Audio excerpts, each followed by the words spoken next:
আল্লাহ পাক রব্বুল আলামিন বলেন, যারা এই দুনিয়ার জমিনের মধ্যে ঈমানদার হবে, ওই বান্দা যখন দুনিয়ার থেকে বিদায় নিয়ে যাবে, আল্লাহর নবীকে ঘোষণা করতে বলেন, নবী গো আপনি ঘোষণা করে দেন, যারা দুনিয়ার জমিনের মধ্যে ঈমানদার হয়ে যাবে তাদের জন্য আমি এমন জান্নাত রেখেছি যে জান্নাতের তলদেশে একটা দুইটা নয়, চারটা নহর প্রবাহিত করে রাখা। আল্লাহ পাক রব্বুল আলামিন সূরাতুল বাকারার 24 নম্বর আয়াতের মধ্যে আল্লাহ পাক রব্বুল আলামিন ঘোষণা করেন, ওয়াবাশশিরিল লাযীনা আমানু ওয়া আমিলুস সালিহাত আন্না লাহুম জান্নাতিন তাজরি মিন তাহতিহাল আনহার। আল্লাহ পাক রব্বুল আলামিন নবীকে ঘোষণা করতেছেন, নবী গো আপনি ঘোষণা করে দেন, সুসংবাদ দিয়া দেন। বাশশারা ইবাশশিরু শব্দের অর্থ হলো সুসংবাদ প্রদান করা। আপনি তাদেরকে সুসংবাদ দিয়া দেন, এই দুনিয়ার জমিনের মধ্যে যারা দুইটা কাজ করে যেতে পারবে তাদেরকে এমন একটা জান্নাতের সুসংবাদ দিয়া দেন।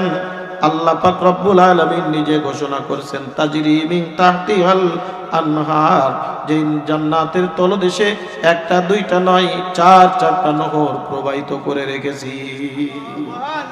মা লা আইনুন রাআত ওয়ালা উযনুন সামিআত ওয়ালা আলা খাতারি কলবি বাশার। আল্লাহর নবী বলেন, আল্লাহ পাক রব্বুল আলামিন বান্দার জন্য এমন জান্নাত নির্ধারণ করে রাখছেন, যেই জান্নাত কোনদিন বান্দা দুনিয়ার চর্মচক্ষু দিয়া দেখতে পায় নাই, আর কোনদিন দুনিয়ার চর্মচক্ষু দিয়া দেখা সম্ভব হবে না। দুনিয়ার কর্ণপ্রহরে কোনদিন শ্রবণ করতে পারে না, শ্রবণ করতেও পারবে না, আর দুনিয়ার অন্তরে কল্পনা করতেও পারবে না, কারণ মানুষের কল্পনার একটা সীমা আছে। আল্লাহ নবী বলেন, বান্দার কল্পনা করতে করতে করতে করতে যে সীমা রেখা পার করে ফেলবে, আল্লাহ তাআলা ওই সীমা রেখার থেকে জান্নাতের নিয়ামত শুরু করবে। আমি আপনি যে কল্পনা করি, আমার একটা কল্পনার সীমা রেখা আছে না নাই? আমি একটা কল্পনা করছি, এই ঢাকা শহরে আমার একটা জমি থাকা লাগবে। আমার দিলের ভিতরে একটা কল্পনা এরকম আসে, আমার আপনার দিলের ভিতরে এরকম একটা তামান্না আসে, ঢাকা শহরে যদি একটু আমার জায়গা থাকতো, আমি এরকম একটা বাড়ি করব, এরকম একটা গাড়ি করব, এরকম একটা কিছু করব, এরকম একটা কিছু করব।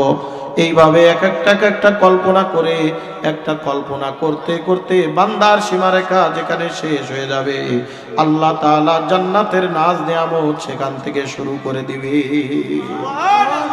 এই কারণে আল্লাহর নবী বলেন, আল্লাহ পাক রব্বুল আলামিন সর্বশেষ যে ব্যক্তিকে জান্নাত দান করবেন, শুরুতে না যে ব্যক্তি, বন্ধ করো কথা, এমনি অল্প মানে পরিবেশ যেরকম, তারপরেও যদি চিল্লাপাল্লা করো আওয়াজ আসবে না, গল্প কথা আসবে না। আল্লাহর নবী সাল্লাল্লাহু আলাইহি ওয়াসাল্লাম বলেন, সর্বশেষ যে ব্যক্তিকে আল্লাহ তাআলা জান্নাত দান করবেন, অর্থাৎ এই দুনিয়ার জমিনের মধ্যে থেকে যারা ঈমানদার বান্দা, আল্লাহর নবী বলেন, কুলু লা ইলাহা ইল্লাল্লাহু ফাদাখালাল জান্নাহ। হে আমার উম্মত, তোমরা একটা মাত্র কালেমা পড়ে ঈমানদার হও, আল্লাহ তাআলা দুনিয়ার থেকে মরতে দেরি, আল্লাহর জান্নাত পেতে এক মিনিটও দেরি করবে না। লা ইলাহা ইল্লাল্লাহ ফাদাখালাল জান্নাহ। এই লা ইলাহা ইল্লাল্লাহ, এই কালেমার প্রথম অংশটাই হলো কালেমার মেন। নবী ভেদে কালেমার দ্বিতীয় অংশটা পরিবর্তন করানো হয়েছে। যেহেতু আমরা উম্মতে মুহাম্মাদী, এই কারণে আমরা বলি মুহাম্মাদুর রাসূলুল্লাহ। যারা ঈসা আলাইহিস সালামের উম্মত ছিলেন তারা পড়তেন লা ইলাহা ইল্লাল্লাহ, ঈসা রূহুল্লাহ। যারা ছিলেন নবী মুসা কালিমুল্লাহর উম্মত, তারা পড়তেন লা ইলাহা ইল্লাল্লাহ, মুসা কালিমুল্লাহ। যারা ছিলেন ইব্রাহিম খলিলুল্লাহর উম্মত, তারা পড়তেন লা ইলাহা ইল্লাল্লাহ, ইব্রাহিম খলিলুল্লাহ। এইভাবে নবী ভেদে কালেমার দ্বিতীয় অংশটা পরিবর্তন হয়েছে, কিন্তু কালেমার প্রথম অংশ প্রত্যেক নবীর একটাই। তাদের সব নবীদের একটাই মাকসাদ ছিল যে প্রত্যেক মানুষদেরকে আল্লাহর ইত্তেহাদের দাওয়াত দাও, লা ইলাহা ইল্লাল্লাহ, আল্লাহ বাদে কোনো মাবুদ নাই। আমাদের মাবুদ কে? আমাদের রব কে? আল্লাহ পাক রব্বুল আলামিন বলেন, এ দুনিয়ার মানুষ শুনে রাখো, যারা এই দুনিয়ার জমিনের মধ্যে ঈমানদার হয়েছে, যারা দুনিয়ার জমিনের মধ্যে আল্লাহর উপর ঈমান এনেছে, যারা কালেমা ওয়ালা হয়েছে, যারা পড়েছে লা ইলাহা ইল্লাল্লাহ, আল্লাহ তাআলা তাদেরকেই জান্নাত দান করবে। তবে আল্লাহর নবী বলেন, যাদের ঈমানের ভিতরে কোনো দুর্বলতা ছিল না, যাদের ঈমানের ভিতরে কোনো ভেজাল ছিল না, যাদের ঈমানের ভিতরে কোনো দুই নম্বরই ছিল না, যাদের ঈমানের ভিতরে সুদের আভাস ছিল না, যাদের ঈমানের ভিতরে ঘুষের আভাস ছিল না, যাদের ঈমানের ভিতরে হারাম ছিল না, যাদের ঈমানের ভিতরে দুনিয়ার ভয়ে কাজ করব ছিল না, আল্লাহ পাক রব্বুল আলামিন সর্বপ্রথম তাদেরকে বলবে, আয় বান্দা, এই দুনিয়ার জমিনের মধ্যে তোমরা খাঁটি ইমানদার ছিলা, বান্দা দুনিয়ার জমিনের উপরে আমার উপরে ঈমান এনেছো, ও বান্দা আয় আয়, এই কিয়ামতের ময়দানে তোমার কোনো কষ্ট করা লাগবে না, বিগাইরি হিসাব, আমি আল্লাহ তাআলা তোমাকে বিনা হিসাবে জান্নাত দান করলাম। এই জন্য আমরা সব সময় আল্লাহর কাছে দোয়া করব, আল্লাহ আমাদেরকে তুমি বিনা হিসাবে জান্নাত দাও। আমিন বল, জোরে বল আমিন। হিসাব দিয়া জান্নাতে যাইতে কি পারবো আমরা? সম্ভব? আমার আপনার জীবনের দিকে একবার তাকায় দেখেন, আমার আপনার জীবনে গুনাহ কয়টা, নেকের কাজ কয়টা? যে যত বড়ই বুজুর্গ হন না কেন, এই দুনিয়ার জমিনের ভিতরে আমার আপনার গুনার হিসাব যদি আমি আপনি ধরতে থাকি, একটা গুনাহ, দুইটা গুনাহ, এইভাবে যদি আজকের দিনের 24টা ঘন্টার একটা হিসাব মিলাই, ঢাকার মুসলমান গভীর মনোযোগ সহকারে শুনবেন, একটা দিনের হিসাব করতে গেলে আমার মাথা আওলায় যাবে। আমি এত অন্যায় করেছি, এত গুনাহ করেছি, এত খারাপ কাজ করেছি, আমার জীবনে তেমন কোনো নেকি নাই যেই নেকি ধরে আল্লাহর দরবারে জান্নাতে যাব। আমার মতো ব্যক্তি না। আল্লাহ পাক রব্বুল আলামিন এই পৃথিবীর জমিনের মধ্যে যাদেরকে বেলায়াতের মর্যাদা দান করেছেন, অর্থাৎ ওলিদের ওলি, নবীদের মানে ওলিদের সর্দার, যারা আল্লাহর প্রিয় ভাজন বান্দার মধ্য থেকে যারা এই বেলায়াতের দরজা পেয়েছিলেন, যে ছোট্টকালে আল্লাহ তাআলা যারে ওলি বানিয়েছেন মায়ের দোয়ায়, হযরত বাইজিদ বুস্তামি রাহমাতুল্লাহি আলাইহি, এই বাইজিদ বুস্তামি রাহমাতুল্লাহি আলাইহিকে যখন কবরে রাখা হয়, কবরের মধ্যে যাওয়ার পরে বাইজিদ বুস্তামির কাছে মুনকার নাকির আসে, সওয়াল জবাব করেন, সওয়াল জবাবের পরে আল্লাহ তাআলা রাখতে বলেন, বাইজিদ যাও যাও, আমার রহমত প্রাপ্ত হয়ে তুমি জান্নাতে চলে যাও। বাইজিদ বুস্তামি ডাক দিয়ে বলে, ও মালিক রব্বুল আলামিন, আমি কেন আপনার রহমতে জান্নাতে যাব? ও রব্বুল আলামিন, আমার জীবনে কি কোনো নেকি নাই? আমি কি নেকির কারণে জান্নাতে যাইতে পারবো না? আল্লাহ তাআলা ডাক দিয়ে বলে, ও বাইজিদ, তুমি যদি হিসাব দিয়ে জান্নাতে যাইতে চাও, তবে আসো, আমি তোমাকে হিসাব নিব। একটা জিনিসের হিসাব তুমি আমাকে দাও। একদিন কি হঠাৎ তোমার মনে আছে নাকি তোমার জীবনের একটা ঘটনা? ও বাইজিদ, তুমি একটা গ্লাস দুধ পান করেছিলা, দুধ পান করে তোমার পেটের ভিতরে একটু সমস্যা দেখা দিয়েছিল, ওই সমস্যার পরে তোমার মুখের থেকে একটা কথা উচ্চারণ হয়েছিল, বলো তো বাইজিদ ওই কথাটার নাম কি ছিল? বাইজিদ বুস্তামি চিন্তা করে দেখে, ওই দুধ পান করার পরে হঠাৎ করে পেটের ভিতরে একটু সমস্যা হওয়ার পরে বাইজিদ বুস্তামি ডাক দেয়া বলে, এমন বাসি দুধ পান করার কারণে আমার আজকে পেটে সমস্যা দেখা দিয়েছে। দুধের ক্ষমতা আছে? কথা কন, দুধের কোনো ক্ষমতা আছে? ক্ষমতা কার? আরো জোরে কন। হয় না যে এইটা না করলে এটা হতো না, আরে আল্লাহ যেটা আমার কপালে লিখেই রাখছে, ওটা আমার যেমন করে হোক তেমন করে হবে। জোরে বলেন কথা ঠিক কি ঠিক না? এটা হলো শিরকে খাফি।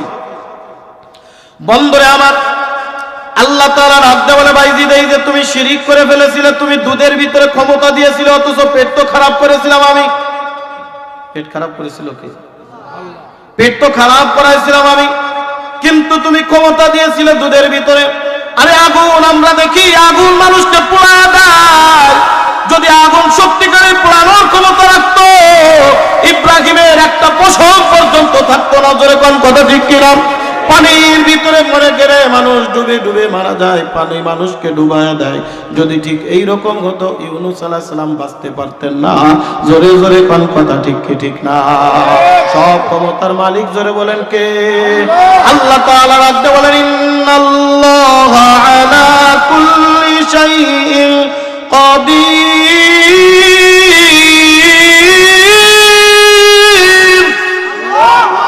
আরেকটু জোরে কোন না। আল্লাহর নাম নিতে ভয় লাগে? আরে দুনিয়ার সব কিছু একদিন নিশ্চয় হবে, কিন্তু আল্লাহর নাম কেউ কোনোদিন নিতে বন্ধ করতে পারবে না। জোরে বলেন কথা ঠিক কি না? যেদিন আল্লাহর নাম বন্ধ হয়ে যাবে ওই দিন কিয়ামত কায়েম হয়ে যাবে। কথা বলেন ঠিক কি না? আল্লাহর নবী বলেন ততদিন পর্যন্ত কিয়ামত কায়েম হবে না যতদিন পর্যন্ত এই পৃথিবীর জমিনের মধ্যে একজন ব্যক্তি বলবে আল্লাহ। জোরে কোন আল্লাহু আকবার। এই জন্য আল্লাহর নাম যতদিন আছে পৃথিবী ততদিন আছে। আল্লাহর নাম যেদিন বন্ধ হয়ে যাবে পৃথিবীও সেদিন ধ্বংস হয়ে যাবে, পৃথিবীও সেদিন হালাক হয়ে যাবে। পৃথিবী বলতে আর দুনিয়ার জমিনে কিছুই থাকবে না। হযরতে বাইজিদ বুস্তামি মনে আছে কথা? হযরতে বাইজিদ বুস্তামি এবার মাথা নিচের দিকে দিয়ে রাখতে বলে আল্লাহ আমার ভুল হয়ে গেছে, আসলে আপনার রহমত ছাড়া জান্নাতে যাওয়া সম্ভব। এই কারণে আল্লাহর কাছে দোয়া করবেন, আল্লাহ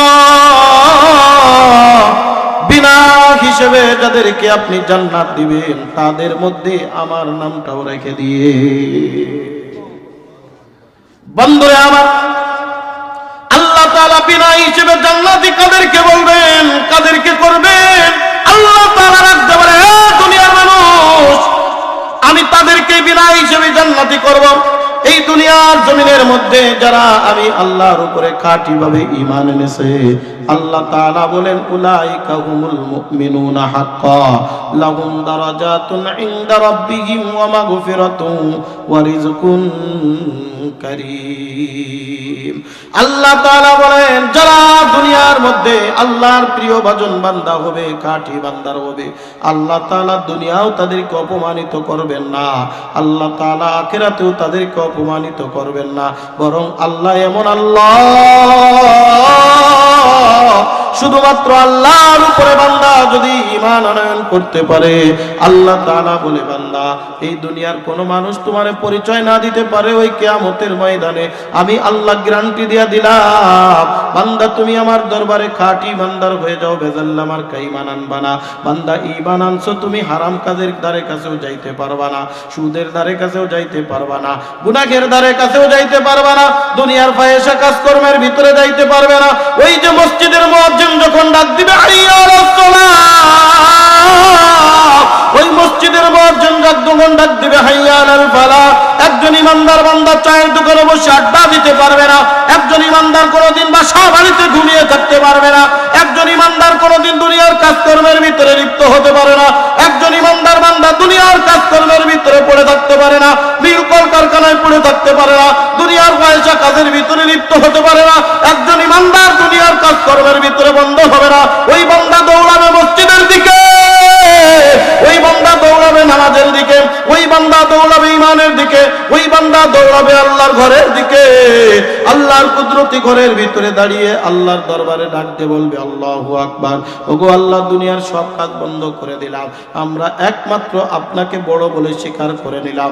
আল্লাহু আকবার, আল্লাহু আকবার, ওগো আল্লাহ তোমারে আমি বড় বানিয়ে দিলাম। জোরে কান সুবহানাল্লাহ। এই জন্য আল্লাহ পাক রব্বুল আলামিন আল্লাহর নবীকে ডাকতে বলতেছেন, নবী গো আপনি সুসংবাদ দিয়ে দেন, এই দুনিয়ার জমিনের মধ্যে যারা দুইটা আমল করতে পারবে তারা হবে জান্নাতি। কয়টা আমল? দুইটা আমল করা লাগবে, তারা হবে জান্নাতি। আল্লাহ তাআলা বলেন এক নম্বর আল্লাযীনা আমানু, এই দুনিয়ার মধ্যে যারা ঈমান এনেছে, ঈমানদার হয়েছে, ওয়া আমিলুস সালিহাত, দ্বিতীয় নম্বর ঈমানের পরে নেক কাজগুলো করে যায়, ভালো ভালো কাজগুলো করে যায়, ফাহিশা কাজের মধ্যে থাকে না। যেখানে মাহফিলের কথা শুনে এটা ভালো না খারাপ, গান বাজনা ভালো না খারাপ, জিকির আজকার ভালো না খারাপ, আরে নামাজ কালাম ভালো না খারাপ, কোরআন তেলাওয়াত ভালো না খারাপ, উলামা ইকরামের সংস্পর্শ ভালো না খারাপ, এরপরে যে টুকরা বাজান দুনিয়ার ফাহিশা গান বাজনা ভালো না খারাপ। আজকে বলেন আমি আপনাদের কাছে প্রশ্ন করি, এ ঢাকার মুসলমান, আজকে আমরা ভালোর ভিতরে পাগল নাকি খারাপের পিছনে পাগল? ভালো না খারাপ? খারাপের পিছনে দৌড়ায়, কতক্ষণ ঠিক কিনা? আজকে দেখেন মসজিদ এই এলাকার মধ্যে ঘনবসতি এলাকা, যার কারণে রাস্তাও নাই, ছোট্ট একটা গলির ভিতরে আপনারা বসে আছেন, চতুর্দিকে শুধু বাসা বাড়িতে ভরা। কিন্তু মসজিদের মুয়াজ্জিন যখন আজান দেয়, এই ফজরের নামাজ ইমাম সাহেব বলতে পারবে কয়জন মুসল্লি আসে? মনে হয় 2 কাতার 3 কাতারও ঠিক মতো ভরে না। জোরে কোন কথা ঠিক ঠিক না? আজকে যদি এখানে মাহফিলের আওয়াজ না হয়, গান বাজনার আওয়াজ হতো, 12টা 1টা 2টা 3টা নয়, ফজর হয়ে যেত, তবুও টের পেতো না। যুবকেরা নাচা গানার ভিতরে পাগল হয়ে থাকতো। জোরে কোন কথা ঠিক কিনা? এই হলো আমাদের ঈমান। অথচ আমার আল্লাহ ডাক দিয়ে বলেন, ওয়ামিলুস সালিহাত। ও দুনিয়ার মানুষ শুনো, বান্দা তুমি যখন পড়ে না লা ইলাহা ইল্লাল্লাহু মুহাম্মাদুর রাসূলুল্লাহ, বান্দা তুমি যখন কালেমাওয়ালা হয়ে গেছো, ও বান্দা না না না, তোমার ভিতরে যখন ঈমানি তাকওয়া যখন ঢুকে গেছে, ও বান্দা তোমার ভিতরে 1 নম্বর গুণ থাকবে। এবার যদি ডাকতে বলেন, হুজুর ঈমানদার কারা আর বেঈমান কারা? আল্লাহ তাআলা সূরাতুল আনফালের 2 নম্বর আয়াতের মধ্যে আল্লাহ পাক রব্বুল আলামিন ঈমানদারের গুণ বয়ান করতেছেন, যেন তোমরা ঈমানদার না। এই জায়গায় এসে আমি একটা কথা প্রায় বলে থাকি, বাবা ঈমানদার হলো 2 প্রকার। জোরে কোন কয় প্রকার? 1 নম্বর ঈমানদার হলো খাঁটি ঈমানদার, 2 নম্বর ঈমানদার হলো বেজাল্লামার কে ঈমানদার। 1 নম্বর ঈমানদার হলো আল্লাহর প্রিয় ভজন ঈমানদার, 2 নম্বর ঈমানদার হলো যারা কালেমাওয়ালা, কিন্তু না না, পুরা কালেমার উপরে চলে না, বেজাল আছে ঈমানের ভিতরে। আল্লাহ তাআলা ডাক দিয়ে বলে, এ বান্দা, খাঁটি ঈমানদার না হয়ে যদি অন্ধকার কবরে যাও, আর ওই অন্ধকার কবরে যদি তোমার আমলনামার হিসাব নিকাশ নিতে থাকি, আল্লাহ তাআলা ডাক দিয়ে বলে, বান্দা, ওই হিসাব নেওয়া যখন শুরু করব, এই পৃথিবীর একজন মানুষও কোনোদিন হিসাব দিয়ে আল্লাহর জান্নাতে যেতে পারবা না। কি সম্ভব? হিসাব দিয়া জান্নাতে যাওয়া সম্ভব না। এইবার আসেন আমার খুতবার ভিতরে তেলাওয়াতকৃত আয়াত ঈমানদার কারাম। একেবারে সংক্ষিপ্ত আকারে সমস্ত কথা না বলতে পারলেও মুক্তাসার মুলাক্কাস ভাবে মোটা কোটা কথা বলে যাব। আল্লাহ পাক রব্বুল আলামিন ডাক দিয়ে বলেন, দুনিয়ার মানুষ শুনে রাখো, ঈমানদার হলো যারা, ওই ব্যক্তি ঈমানদার, তারাই হলো ঈমানদার যারা এই দুনিয়ার জমিনের মধ্যে 5টা আমল করে যাবে। আল্লাহ তাআলা নিজেই গ্যারান্টি দিচ্ছেন, এটা আমি নুরানির কথা না, এটা দুনিয়ার কোনো মানুষের কথা না, আল্লাহ তাআলা নিজেই গ্যারান্টি দিচ্ছেন, উলাইকা হুমুল মুমিনুনা হাক্কা।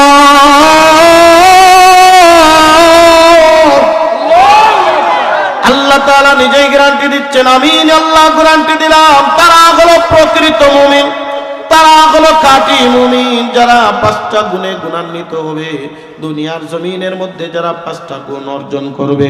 এ কলিজার টুকরা বাজান, কলিজার টুকরা যুবক, মুরব্বী বাবা, ও পর্দার অন্তরালের মাগো, যে যেখানে আছো দিলের কান লাগায় শুনো। 1 নম্বরে আল্লাহ তাআলা বলেন, ইন্নামাল মুমিনুনাল্লাযীনা ইযা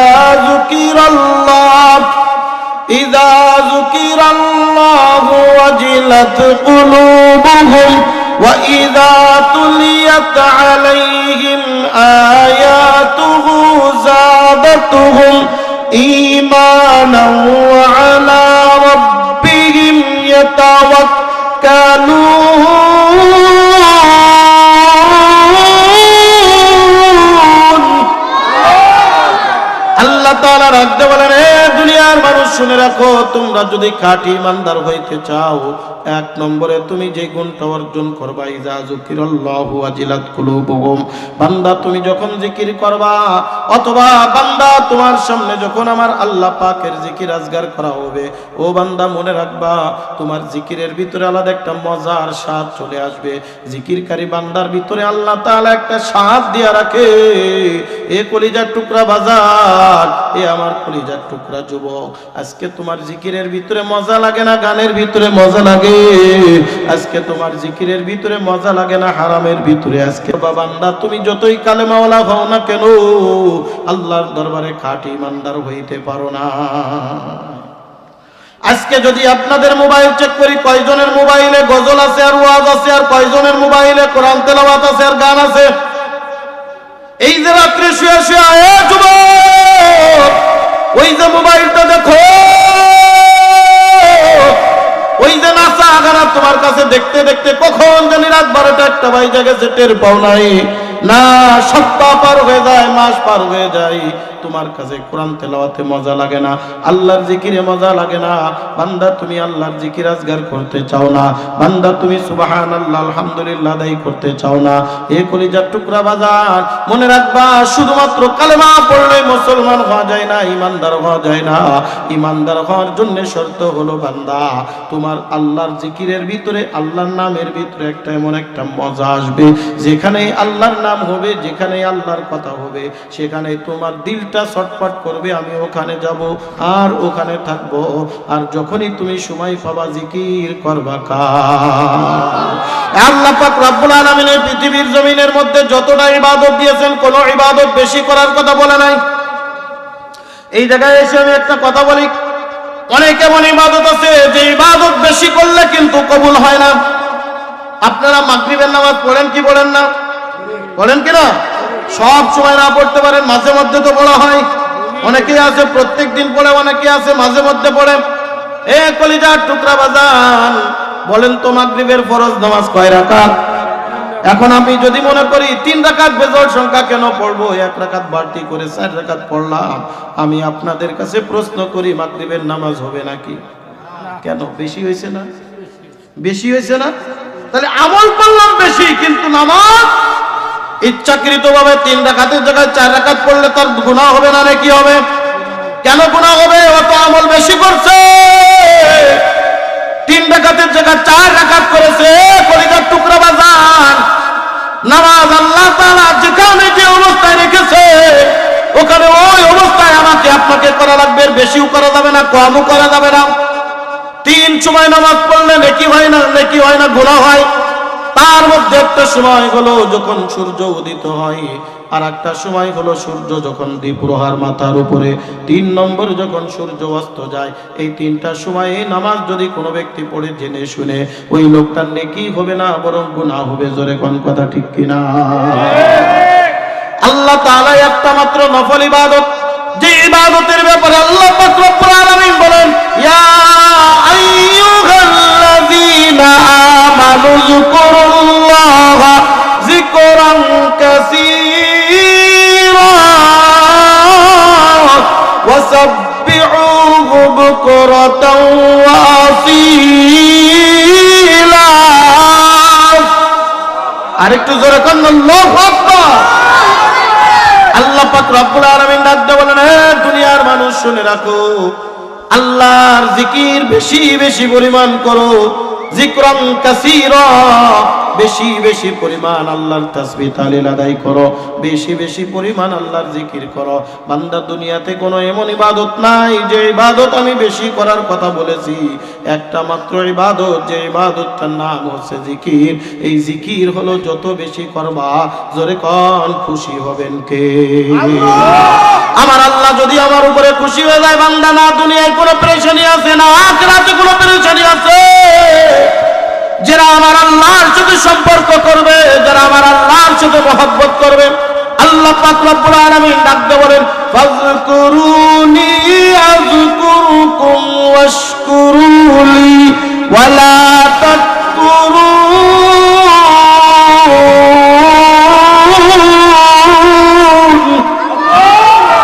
আল্লাহ পাক রব্বুল আলামিন ডাকতে বলে, বান্দা, আমি আল্লাহর জিকির যদি তোমরা দুনিয়ার জমিনের ভিতরে করো, আমি আল্লাহ তোমার স্মরণ করব, তোমার জিকির করব। বান্দা তুমি আমার জিকির যদি একাকী করো, আমি আল্লাহ তোমার জিকির করব মজলিসের মধ্যে। বান্দা তুমি যদি মনে মনে করো, আমি সদরে করব। বান্দা তুমি যতবার আমারে ডাকবা, আমি আল্লাহ ততবার তোমার ডাকের সাড়া দিব। এ কলিজার টুকরা বাজার, মারেও যদি বেশি ডাকেন, মা কিন্তু ডাকের দুই একবারের পরে সাড়া দেয় না। জোরে কোন কথা ঠিক কি ঠিক না? মা বড় মহাব্বতের ডাক। সন্তান যদি মারে মা বলিয়া ডাক দেয়, মায়ের অন্তরটা খুশি হয়। কিন্তু যদি আপনি বারবার বলেন মা, প্রথমবার মা বলবে কি হয়েছে, আবার বললেন মা, আবার বলবে কি হয়েছে, আবার বলবেন মা, কিন্তু কিছুই বললেন না, শুধু ডাকতেছেন কি মা। তিনবারের পরে দেখবেন মা আর আপনার ডাকের সাড়া দিবে না, বলবে মনে হয় সন্তান পাগল হয়ে গেছে, কেন এরকম ডাকে। কিন্তু আপনি যতবার ডাকবেন আল্লাহ, যতবার ডাকবেন সুবহানাল্লাহ, যতবার ডাকবেন আলহামদুলিল্লাহ, যতবার ডাকবেন আল্লাহু আকবার বলে ডাক দিবেন, আমার আল্লাহ সাথে সাথে ডাক দিয়ে বলবে লাব্বাইকে আব্দি, বান্দা তুই আমারে কেন ডাকলি, আমি তো তোর পাশেই আছি। লাব্বাইকে আব্দি, বান্দা তুই আমারে কেন ডাকলি, আমি তোর পাশেই আছি। আরে রাত্রে ডাকেন আমার আল্লাহ হাজির, দিনে ডাকেন আমার আল্লাহ হাজির। আমার আল্লাহ ঘুমায়ও না, আমার আল্লাহ বিশ্রাম যায় না, আমার আল্লাহ বিশ্রামও করে না। কথা বলেন ঠিক কি ঠিক না? এ কলিজার টুকরা বাজার, রাত 1টা 2টার সময় মানুষ যখন গভীর ঘুমে আচ্ছন্ন হয়ে যায়, ওই সময় যত বড় দানবীরের কাছে আপনি যান না কেন, যে যদি ডাক দেন, ও ভাইজান ওঠেন, আমারে কিছু টাকা কর্জ দেন, আমারে কিছু টাকা এরকম হাদিয়া দেন, আমারে কিছু টাকা এরকম দিয়া দেন, দেখবেন লোকটা বিরক্ত হয়ে যাবে। রাত 1টা বাইজা গেছে, এত রাত্রে তুমি আমার কাছে কেন আসলা? জোরে কোন কথা ঠিক কি ঠিক না? বান্দা যত রাত্র হয় দুনিয়ার মানুষের দরজা বন্ধ হয়ে যায়, আর আমার আল্লাহর দরজা টান টান করিয়া খুলিয়া যায়। আমার আল্লাহ ডাকতে বলে বান্দা শোন শোন, দুনিয়ার সব দরজা বন্ধ, আমি আল্লাহর দরজা খোলা। বান্দা তুই আমারে ডাক, উদউনি আস্তাজিব লাকুম, বান্দা তুই আমারে ডাক, আমি আল্লাহ তোর ডাকের সাড়া দিয়া দিব। ও বান্দা, দুনিয়ার কাউরে ডাকলে সে সাড়া দিতেও পারে নাও পারে, আমি আল্লাহরে যতবার ডাকবি, আমি আল্লাহ তোরে ততবার ডাকের সাড়া দিব। ও বান্দা, আমি আল্লাহ ঘুমাই না। আল্লাহর নবী মুসা কালিমুল্লাহ আলাইহিস সালাতু ওয়াস সালাম একদিন তুর পাড়ে আল্লাহরে ডাক দিয়েছে, আল্লাহ সাথে সাথে আল্লাহ ডাক